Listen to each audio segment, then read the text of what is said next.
हमारी पार्टी की ओर से इस परिवार को 50,000 रुपया मदद करने का निर्णय लिया। आपके केस से डरते हैं, ना हम आपके माफियागिरी से डरते हैं, ना हम आपकी ताकत से डरते हैं, ना मुझको आपका पैसा चाहिए, ना आपका औरत खोरी चाहिए, ना आपकी ताकत। तो जब मैं किसी से डरता ही नहीं हूँ तो सवाल बहुत क्लियर है। दबंग एमएलए भी हो सकता है, मुखिया भी हो सकते हैं, ब्लॉक प्रमुख भी हो सकता है। तो उसको ये खोजेंगे ना, हम तो खोज के दे ही देंगे। धन्यवाद। एसपी और डीएसपी केस को डाइवर्ट क्यों करना? यदि वो प्रेम प्रसंग था तो क्या मारने की आजादी उसको दे दी? पहला प्रेम करना गुनाह है इस देश में?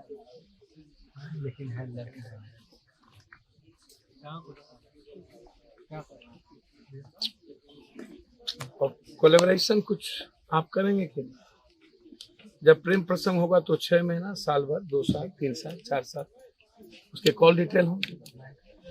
प्रेम प्रसंग होगा तो कभी उस लड़की के साथ 1 घंटा, 2 घंटा, 3 घंटा उसकी बातचीत होगी। जिस लड़की के साथ प्रेम प्रसंग की बात ये कर रहे हैं उसमें 2 मिनट, 3 मिनट, 4 और 6 मिनट से ज्यादा बातचीत कभी भी नहीं।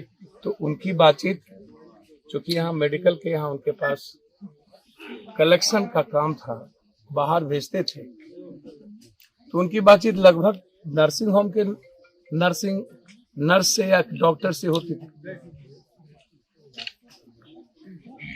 तो मेरा बहुत क्लियर है इसमें, 45 दिनों में कोई प्रेम प्रसंग नहीं हो सकता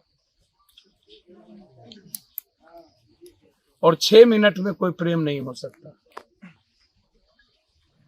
और प्रेम होगा तो रात के 11-12 बजे के बाद 1 घंटा, 2 घंटा लड़कियों से लड़का की बातचीत होगी ही होगी। डीएसपी साहब, एसपी साहब, नीतीश, नरेंद्र मोदी, लालू जी को आंख में धूल झोंके, हम उनमें से नहीं हैं।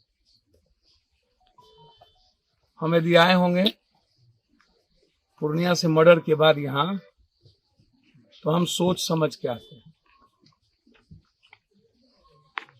हम यहाँ के दादा का नाम भी आपको बताएंगे। गुंडा जो बनता है ना कुछ यहाँ पर जनप्रतिनिधि लोग, और सोचता है कि एको हम द्वितीय नास्ती, मैं उनको भी जानता हूँ।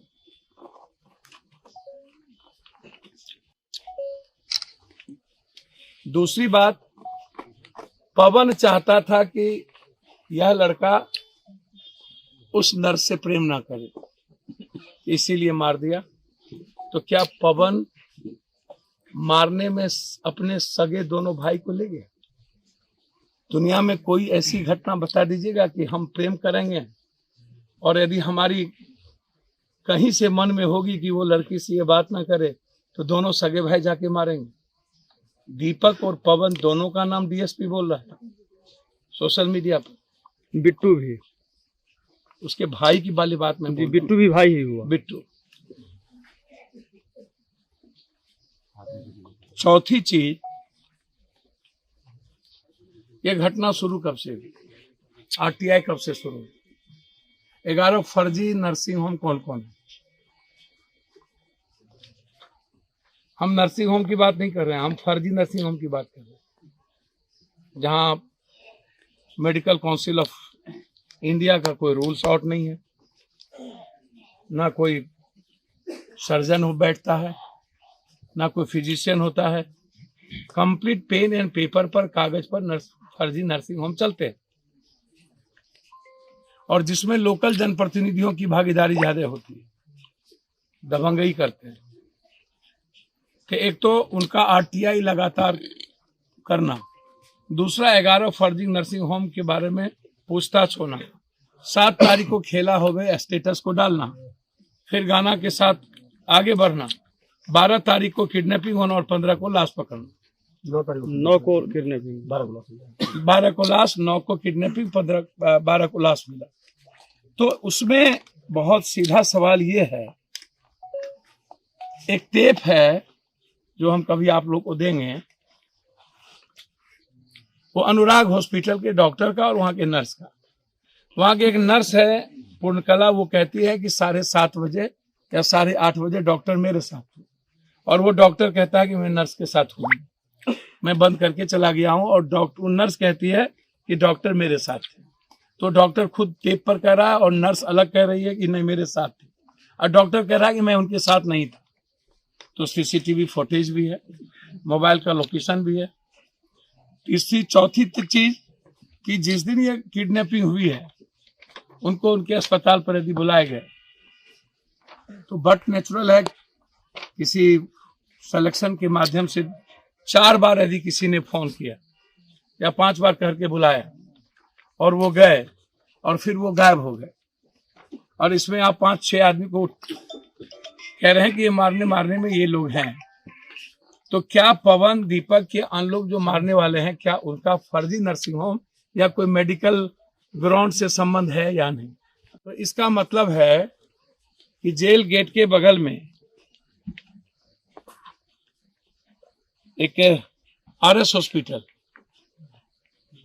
जहां पर बैठक होती है, और उस बैठक में तय होता है कि इनको मरवा देना, और उसके अध्यक्ष बनाने में यहाँ के एक जनप्रतिनिधि की भूमिका को, उसका भी नाम हम बोलेंगे, आप चिंता ना करिए, मैं पप्पू यादव, आप गलतफहमी के शिकार यहाँ कोई मत न रहिएगा,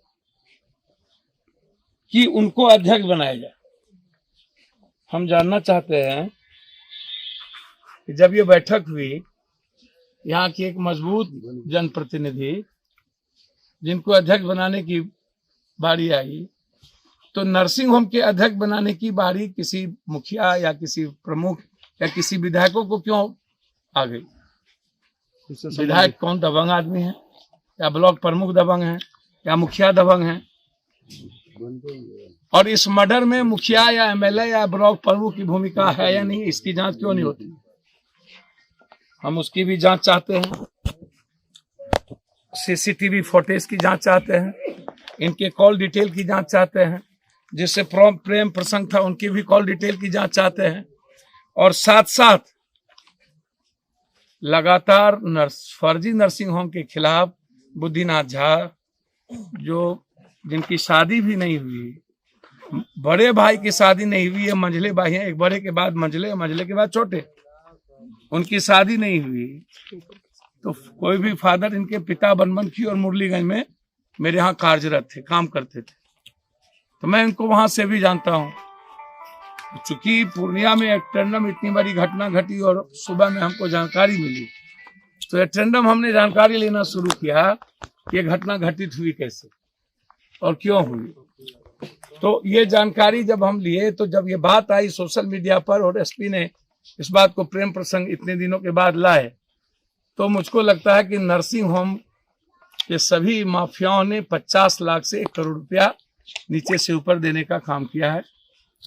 मैं सीबीआई इंक्वायरी चाहता हूं यहाँ के पुलिस प्रशासन पर, इनके परिजन का, इनके माँ का, इनकी बहन का, इनके पिता का, इनके भाई का विश्वास नहीं है। तो जब किसी भी कोई केस होता है और इसमें पार्टी बन जाए पदाधिकारी, पार्टी बन जाए सैया भेल कोतवाल, तो अब डर काहे का? सीबीआई इंक्वायरी चाहता हूं।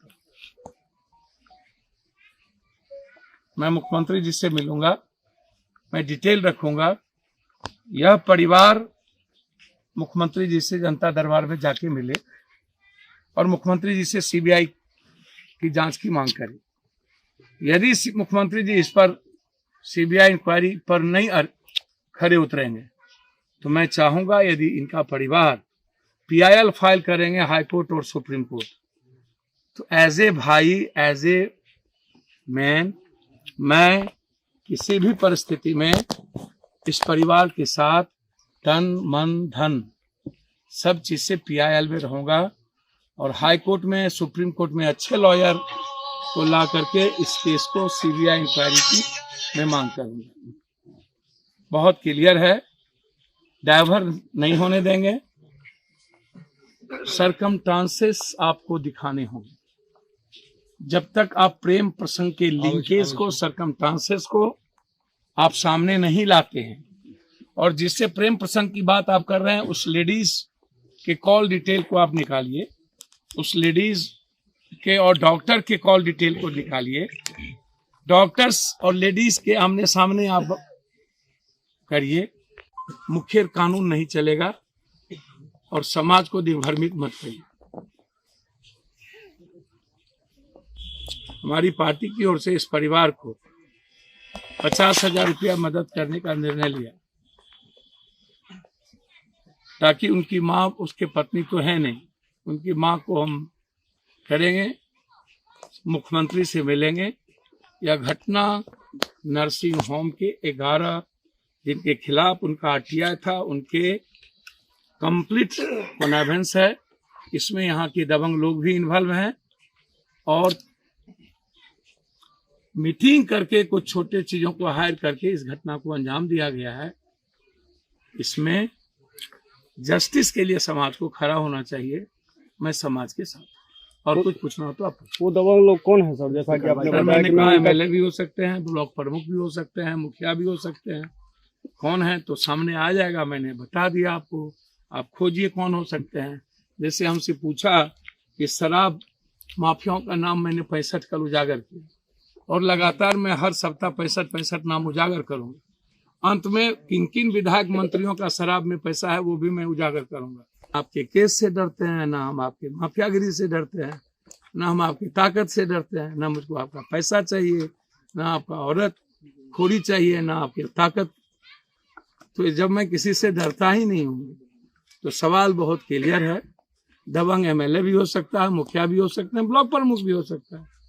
तो उसको ये खोजेंगे ना, हम तो खोज के दे ही देंगे। धन्यवाद। इतना तो कार्रवाई कर घनश्याम ठाकुर एमएलसी बताई लेटर CS सिविल सर्जन के चल 12 अक्टूबर के लेटर से की अनुराग हेल्थ केयर कटैया रोड में देखिए क्या क्या नहीं है, पारा मेडिकल स्टाफ नहीं है, ये नहीं है, वो नहीं, जिसमें डेथ नहीं है।